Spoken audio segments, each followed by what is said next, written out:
Hi, hi there. I'd like to welcome you to my group proposal assignment for Monterey College for a group therapy class. My name is Catherine Jarvis, and I'm excited to jump in and share with you in this PowerPoint about my group proposal idea. All right. So, the group proposal idea that I have come up with is an interpersonal process group, otherwise known as an IPG. And in this theoretical presentation, I would be the therapist with an LMFT and an LPCC working with a group. So, my rationale for starting this interpersonal process group I have four of them. And the first one is I came up with the idea to support this rationale that many adults are struggling in relationships. And when I say in relationships, that brings it into their interpersonal world and emotional states. And those struggles with relationships really affect how they function and how they grow and um, how their emotions are feeling. So, this group could really allow an individual to process those things and grow in those areas. Another one is during group sessions, group members will be allowed and have the opportunity to become more self-aware of their own fears, their emotions, their communication patterns, and how those affect others within the group, but also to see how those affect others within their relationships and their daily lives.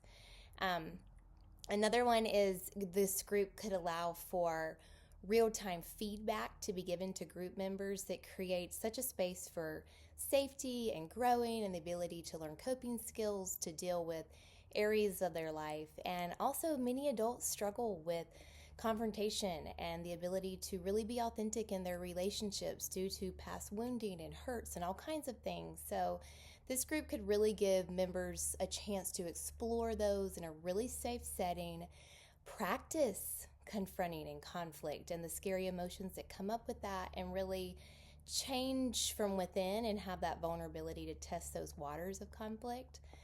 Also, members who have struggled relationally in their past due to like a lack of boundaries, kind of like I said before, betrayals, relational trauma, maybe rejection or abandonment that they've been through, they would have a chance to explore these wounds within a group.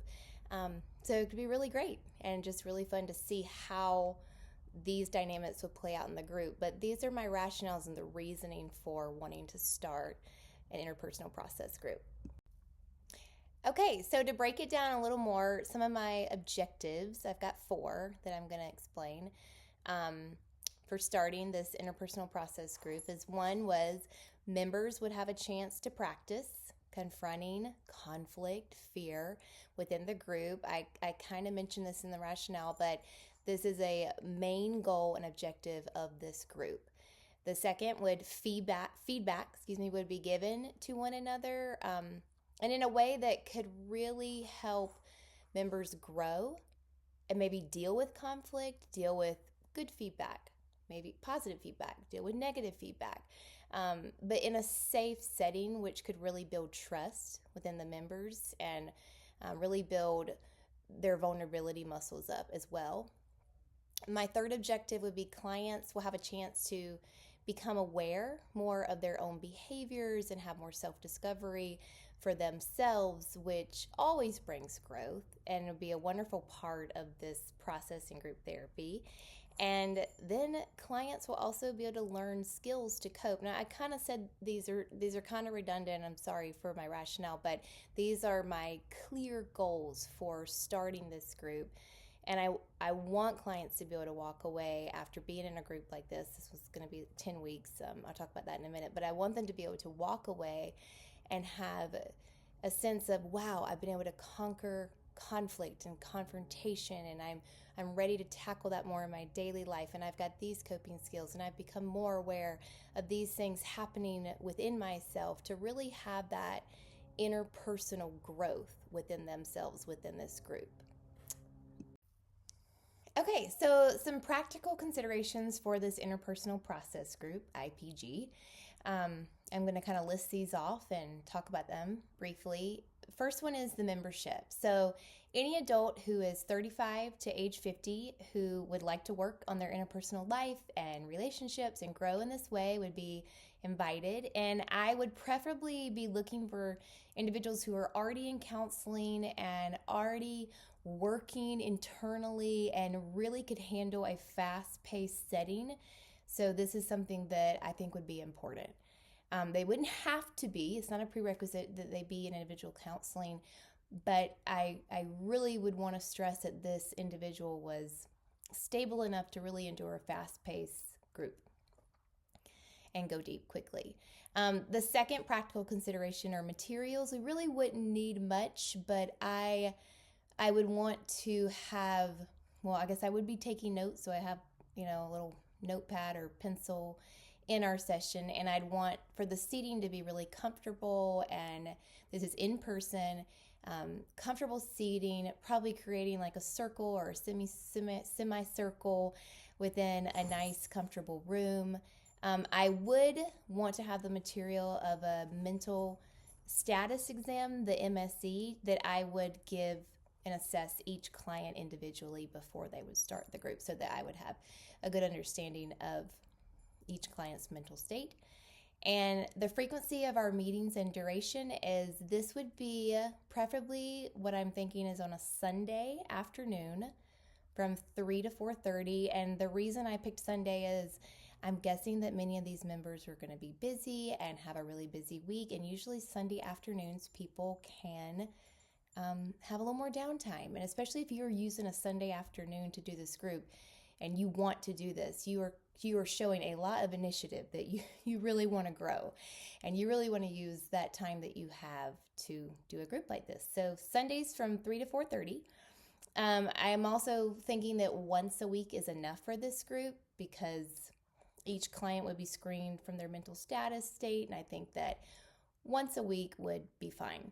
The length of this group would be for 10 weeks. I know that's not very long, but it's also can be a very powerful time frame. My kind of wording is brief but powerful. And I think 10 weeks we could get a lot done. And I think that members would appreciate being able to think, okay, I'm starting now and it ends in 10 weeks and it's not ongoing forever. And I think that might scare some of my clients away from this group, and especially if they've just are dabbing their toes in this and just are kind of seeing, what is an interpersonal process group, and do I want to be committed ongoing, and then if I leave the group and the group gets mad at me, all those things. So I think 10 weeks would be good. And then some ground rules, I would say, being punctual, encouraging punctuality, letting me know if they can't make the session, respecting each other's differences and honoring others' cultures and beliefs, and especially if they're different from their own, and starting and ending on time. Okay, so a little more on the practical considerations for this IPG is one of them is our topics to be explored in this group would be not necessarily in a structured format. We're going to follow more of Yalom's approach, which I'll talk about in a minute here, but which in this case is going to be more of an organic process within our group.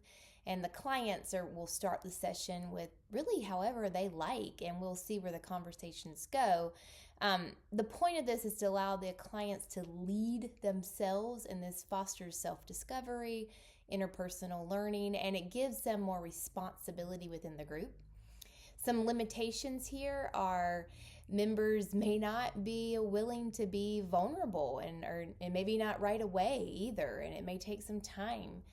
If a member's gone and out of town, it may change the group dynamics. That could be a limitation, or also just each individual member's bandwidth and capacity to handle certain things or really give that vulnerable response that is true that we're looking for in the group. So that could be a limitation. Ethical considerations could be things like dual relationships within the group. We would want to watch that and really halt that. Maybe confidentiality and keeping the information confidential, and informed consent. And informed consent, I would really want each member to be associated and to understand the risks that are associated with this type of therapeutic work. Sorry, I'm trying to talk fast, so I'm not going over my time limit here.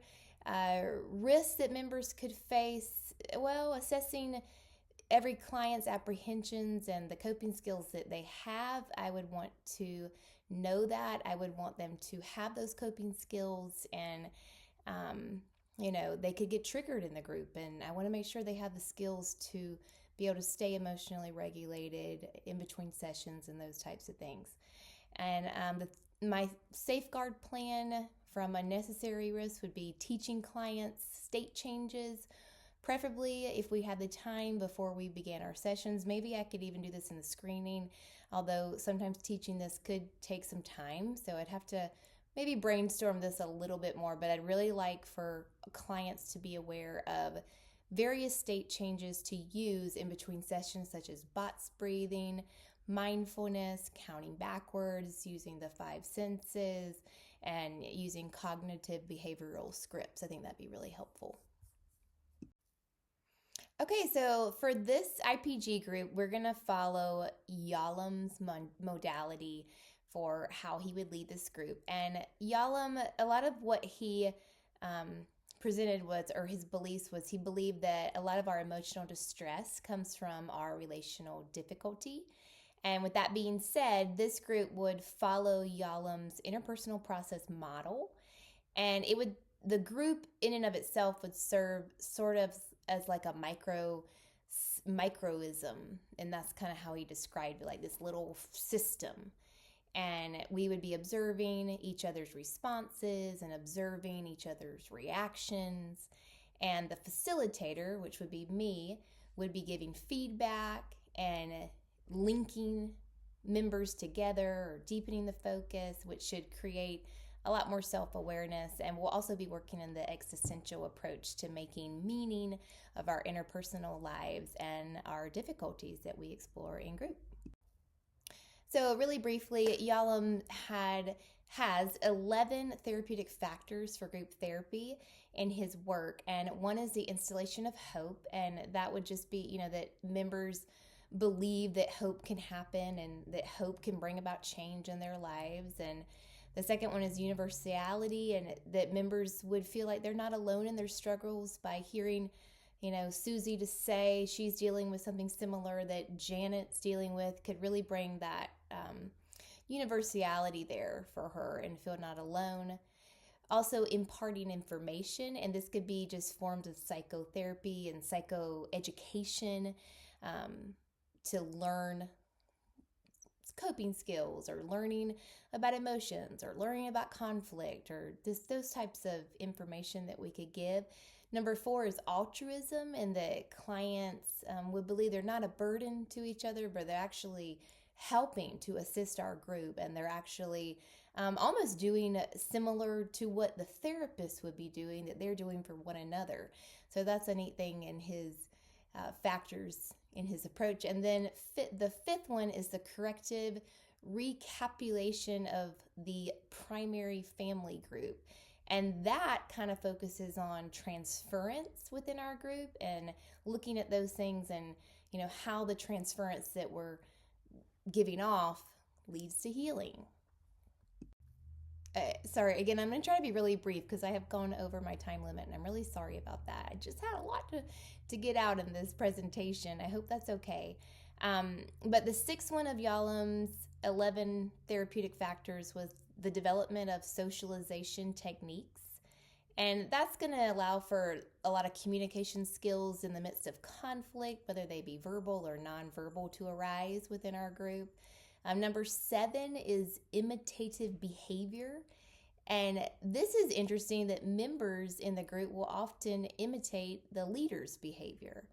I found that to be true in the group I was in like this. And number 8, interpersonal learning. That's that self-awareness and corrective reactions that are going to happen within the group.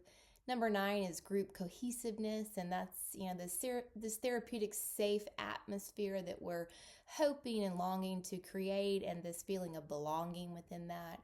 And then number 10, catharsis, and that's taking risk and speaking your heart without fear, and really, taking that plunge there and see what happens. And 11, existential factors that I mentioned before, like making meaning of our situation. thinking about things like mortality and the responsibility we take within our own lives. Some of the techniques applicable that I would be using in this group to help meet my objectives are briefly, the facilitator, I would minimally interject and allow the clients to really own the space in our sessions. And I would also link members and deepen the focus. So, if there's a topic being explored, I might say, hey, how'd that make you feel? Or let's go deeper in this, and kind of ask different members about something that someone else was sharing. And I would work in the here and now, which is going to allow for feedback in real time in the group interactions. And also, just like a practical example would be, maybe it's the first day of group and people have shared a personal story, and some people have gone a little deep, some people not so much, and kind of everybody's thinking, kind of sizing one another up in the group. And maybe I as a therapist would ask, like, I know you're probably thinking about one another and got some ideas, maybe some fantasies, and let's have some people share what those are, and let's see what that feels like, and let's just share what Jane thinks of Bobby in this group. So something like that is just a practical example of what I might do in like the first session. In our final session where we would have evaluation, we would reflect on the goals that we had for this group and see how they were met. I may ask, were there any disappointments that people can share, or what, for example, was there a time maybe you wanted to speak up and you didn't, or you held back, and to really try to help tie up any loose ends that members may have. And I think 3 evaluation points that I could have was in this final session would be to have members share feedback on the group and whether it met their goals. Number 2, I could say, did clients feel as if they got something from this experience, and explain what was it and share with us. And number 3, I would ask, did I as a facilitator meet their expectations, and are there areas that I could improve in? And listing 2 follow-up procedures that I would recommend for clients would be encourage clients to use what they have gained from the group and what we've learned in their daily lives, and possibly scheduling a follow-up session with each client to kind of talk with them individually at the end. So this is my presentation. I'm really sorry my time has gone over. It has been such a great experience, such a great class, and I am eager for more and hoping to get to work within this whole field with group therapy, especially in Yalam's modality and what he's doing with interprocess group and what I've learned so far there. So thank you so much, Dr. Sutherland, and God bless.